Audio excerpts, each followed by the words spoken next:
Good morning everyone. चरण कमल बंदो हरिराई। उपयुक्त पंक्ति में कौन सा अलंकार है? सी, रूपक अलंकार। चरण कमल बंदो हरिराई इस पंक्ति में रूपक अलंकार है। जहाँ उपमेय और उपमान में भेद रहित आरोप किया जाता है वहाँ रूपक अलंकार होता है। चरण कमल बंदो हरिराई। यमक अलंकार। यहाँ एक या एक से अधिक शब्द से अधिक बार प्रयोग हो एवं प्रत्येक बार उसका अर्थ भी भिन्न हो तो यहाँ यमक अलंकार होता है। उपमा अलंकार। उपमा का शाब्दिक अर्थ है सादृश्य, समानता, मतलब मुख चंद्र के समान सुंदर है तो मुख कैसा है? चंद्रमा के समान सुंदर है। सदृश्यता, समानता, तुलना। जहाँ उपमेय और उपमान में गुण, रूप, चमत्कृत सौंदर्य, मूलक सादृश्य का प्रतिमान किया जाए वहाँ उपमा अलंकार। उत्प्रेक्षा। उत्प्रेक्षा में यहाँ पर उपमेय में उपमान की संभावना या कल्पना की जाए वहाँ उत्प्रेक्षा अलंकार होता है। जैसे मनु मानो जनु जानो, जहाँ पर ये शब्द आएंगे वहाँ पर स्पेसिफिकली उत्प्रेक्षा अलंकार होता है। मुख होई वाचाल पंग चढ़े गिरिवर गहन, जासु कृपा सुदयाल, द्रवहु सकल कलिमल दहन। सोठा है ये। तो देखते हैं। मुख होई वाचाल पंग चढ़े गिरिवर गहन, जासु कृपा सुदयाल, द्रवहु सकल कलिमल दहन।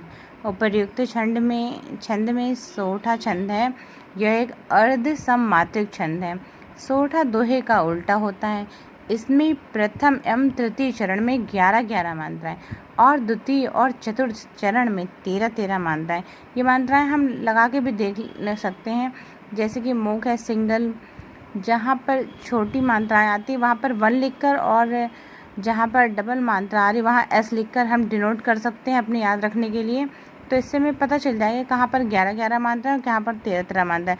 जैसे मुख में 1 आएगा, 1 का में भी आएगा, होई इन दोनों में 2-2 मात्राएं लग रही तो SS लिख देंगे। यहाँ पर 4 हो गया और ये 2, 6, फिर 7, 8, 9, 10, 11। या fine, thank you. See how it is.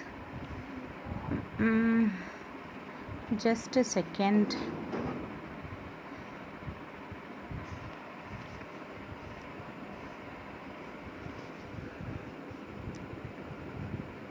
One and it is 1. Fine. S means 2 and E. These denotes the double mantras. 1 1 ये 2 हो गई, 2 ये हैं। S जो है 2 mantras को डिनोट करता है और S तो ये हो गई 4 आपकी और ये 5 6 फिर ये 7 8 9 7 8 9 10 11। तो ये कह रहा है कि यहाँ पर 11 मात्रा फर्स्ट और थर्ड चरण में आपके 11-11 मात्राएं और द्वितीय में और चतुर्थ में 13-13 मात्राएं। तो हमने देखा कि फर्स्ट में 11 आ गया है, 11 मात्राएं डिनोट कर रही हैं। इसी तरह से थर्ड में भी 11 आ जाएंगी। इसमें देख लेते हैं।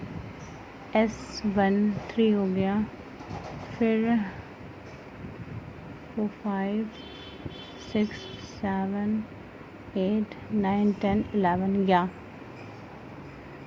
जासु, जा में यहाँ पे बड़े आ की मात्रा है तो ये S को डिनोट कर रहा है, मतलब डबल मात्रा है। और ये ऊ जो है छोटा वाला ऊ है तो 1 मात्रा को डिनोट करेगा। ग्राम में सिर्फ 1 आएगा क्योंकि वो का को आधा कर दे रहा है और पा में आ की मात्रा है, बड़े आ की मात्रा है तो ये S को डिनोट करेगा, मतलब 2 मात्राएं आ रही हैं इसमें।